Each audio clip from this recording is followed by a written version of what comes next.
Hello there, many thanks for joining us on our Friday Business News Report. It's now time to bring you the feature on the show today. Now, crypto and global equity markets have been selling off since the start of this year, thanks to headwinds as varied as inflation, rising interest rates, and the war in Ukraine.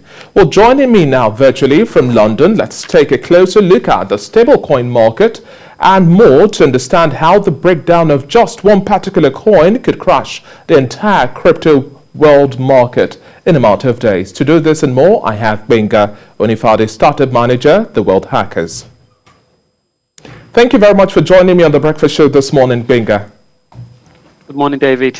Now, it's exactly 1 week since we saw Bitcoin hit a 52-week low, slumping to about $25,400, a level not seen since December 2020. Well, the digital gold really has been attempting to rebound. Likewise, we also saw the implosion of TerraUSD, which also brings other stable coins under a microscope. Particularly, Tether, what's your assessment of the trading pattern we saw last week versus this week's performance from Bitcoin to Ether and other stable coins, really?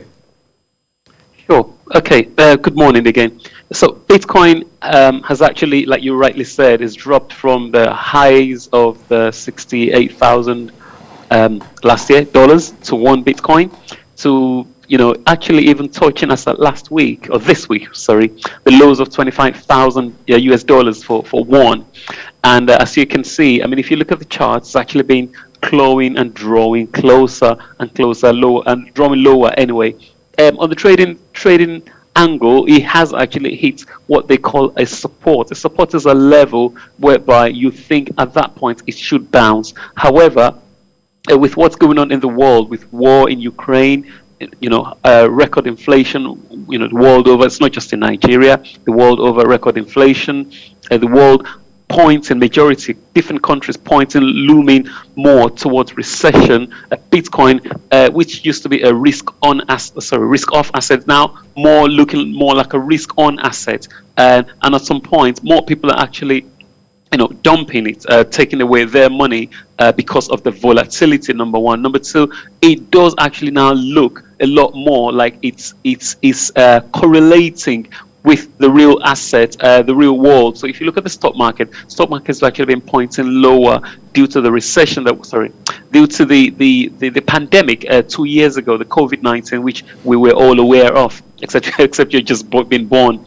So Bitcoin has been reacting to the real world, and this asset was created, digital gold in quotes. It was created to depeg and detach itself from the world inflation, the fact that we print a lot of artificial money, and it's created to detach itself from that. But however, it's not conforming to that, and as a result of that, people thought, okay, what's the difference? If I cannot put my money there with gold hitting an all-time low, then people are detaching themselves. And unfortunately, so what we see in the real world is happening now in the crypto world too. Okay, now let's also look at the unwinding of TerraUSD, which also caught the attention of U.S. Treasury Secretary Janet Yellen, who mentioned the possibility of stablecoin regulations after it was apparent that TerraUSD was in a meltdown and that a framework is needed to guard against these risks. What do you make of this move from the U.S. Secretary? That's actually a great point there.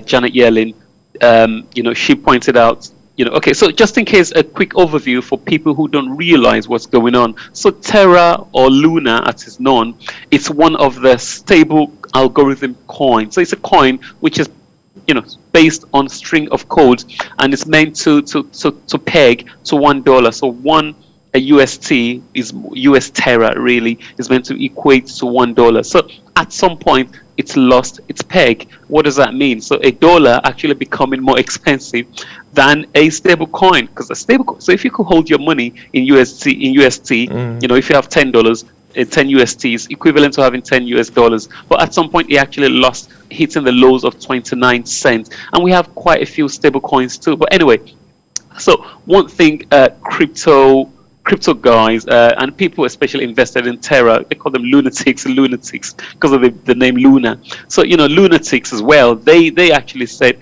crypto people do not want regulations. They don't want things to be regulated. This industry is actually self-regulated, and I mean, Terra lost $70 billion from the highs of 115, but as actually 2 weeks ago, Terra was $83, and it went as low as 0.0007. Actually went to zero, and so it actually did lose this peg. People lost life savings on it, and it brought attention. So if you think about $70 billion being wiped off the market in as little as a week, that actually brings a lot of concerns. And at some point, even people now talking about these regulations to be brought in, Janet Yellen to bring in regulations, because people lost life savings. But this depends on what institution exactly lose money, because institutions actually make the call right here. What institution lose money? How influential are they, the financial institutions, and what exactly is involved? But Janet Yellen actually did say that, which is a very key point, that now these stable coins, they pose the same risk as the normal fiat currencies. And I think more people are beginning to agree. Gbenga, now wrapping up our conversation, and in terms of talking regulation, Nigeria released new rules for digital assets, offering more clarity on trading in cryptocurrencies. We're talking about the Securities and Exchange Commission here. Do you think the conversation around crypto trading, contextualizing the trading we see globally and making it work here in Nigeria, do you think is beginning to open from last year's order to commercial banks to stop transactions or operations in cryptocurrencies, citing a threat to the financial system? Absolutely. I've got to say it's getting the attention now. It's getting more attention, that it deserves more attention. It's getting it. However, there's a difference in getting more attention and at the same time in trusting it, because we've got to understand that January, cryptocurrency was valued, as the market capitalization was valued at 3 trillion. And just about a month ago, it lost 2 trillion. So you can imagine 2 trillion being wiped off the market in as little as 5 months. So number one, are people trusting it? Number two, do people, so the conversation is opening up, absolutely. But do people trust it? I still do not know that. And I think, of course, it's bringing more attention to Nigeria.